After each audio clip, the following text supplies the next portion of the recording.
Comment utiliser vos échecs professionnels pour impressionner votre interlocuteur en entretien d'embauche? Avez-vous peur d'échouer? Peur de vous faire virer? Vous n'êtes certainement pas le seul. L'échec est humiliant et il peut être totalement dévastateur lorsque vous rêvez grand et que tout s'écroule. Aussi, lorsque j'ai lu que 70% des milléniaux essayeraient de cacher un licenciement antérieur à un employeur potentiel, j'ai tout à fait compris cette impulsion. Mais le cacher est une véritable erreur. Je suis ici en tant que roi des échecs pour vous dire que prétendre être parfait est mauvais pour votre carrière. C'est même mauvais pour vos entretiens d'embauche. Si vous n'avez pas d'histoire de faux pas à raconter, ou si tout ce que vous avez, c'est une petite leçon de vie, toute faite que vous avez répétée, c'est un signal d'alarme. Un employeur potentiel en conclura que vous ne vous êtes jamais mis à l'épreuve, que vous n'avez pas appris à demander le soutien de votre équipe et que vous êtes susceptible de fuir les grands défis. Et il pourrait avoir raison. Parlons donc de l'échec. Je vais commencer. Dans mon premier emploi, j'ai connu par mais deux situations qui m'ont fait très mal. Par deux fois, j'ai tout donné pour être promu, mais des personnes que j'estimais moins compétentes que moi, du moins techniquement parlant, obtenaient le poste. C'était difficile d'accepter, c'était difficile à digérer. Je flirtais avec des idées de racisme, mais je finis par comprendre que j'avais encore du chemin à faire pour arriver à ma prochaine destination. Une autre fois, lorsque j'avais la direction d'une équipe de techniciens, toute mon équipe s'est retournée contre moi et a exigé mon départ. Mon chef m'a donc fait comprendre que je n'avais plus les moyens de gérer l'équipe. Je suis resté dans l'entreprise, je devais changer de rôle et continuer à travailler avec mes anciens subordonnés. C'était humiliant, c'était décevant vu l'engagement que j'avais pour mon équipe. J'arrivais pas à croire ce qui m'arrivait, mais c'était la triste réalité. Je devais quitter ce rôle dans lequel j'étais le directeur pour passer à collaborateur, pour passer au même niveau que les employés.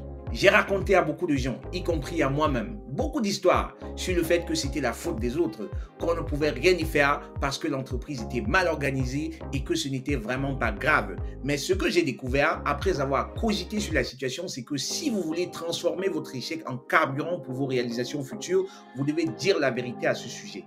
Vous devez être honnête avec vous-même et avec les personnes en qui vous avez confiance afin de comprendre où vous vous êtes trompé et d'apprendre de cette expérience. Si personne n'est au courant de votre grosse erreur, il sera trop difficile de la balayer sous le tapis. Et les secrets cachés sous le tapis ne vous aideront pas à surmonter la situation. Vous devez admettre que vous avez échoué. Vous avez besoin de sentir pendant un petit moment que vous, l'incroyable vous, êtes un échec. Parce que la douleur et l'humiliation vous donnent quelque chose à prouver et ce sentiment de prouver est ce contre quoi vous vous battez. J'ai ressenti l'humiliation en classe de terminale lorsque j'ai échoué au baccalauréat pour la toute première fois. Toute première fois de ma vie, j'avais un échec. Pour la toute première fois, je reprenais une classe. Moi, Constantin, qui aurait cru cela, hein? Mais je me suis très vite ressaisi et j'ai transformé ma douleur en courage pour mieux affronter l'année d'après. Le résultat, j'étais sans concurrence pendant les séquences et au baccalauréat, j'étais le premier de toute la région. Admettez vos erreurs, apprenez-en. Riez-en peut-être même. Et alors, lorsque le moment viendra où quelqu'un vous demandera de raconter une fois où vous avez échoué, vous serez en mesure de prouver que vous avez traversé une épreuve difficile et vous êtes prêt à relever des défis encore plus difficiles à l'avenir. C'est ça, faire de l'échec votre carburant. J'espère que vous avez aimé la vidéo. Si tel est le cas, merci de mettre des likes.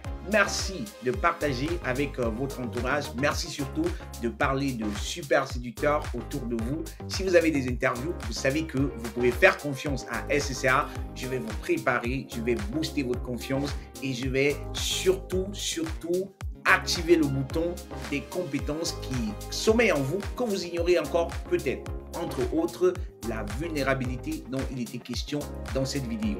Portez-vous très bien et à très bientôt.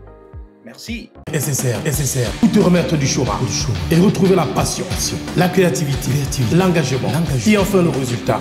Une seule nouvelle rencontre. Tu changes dans ta carrière avec SSR.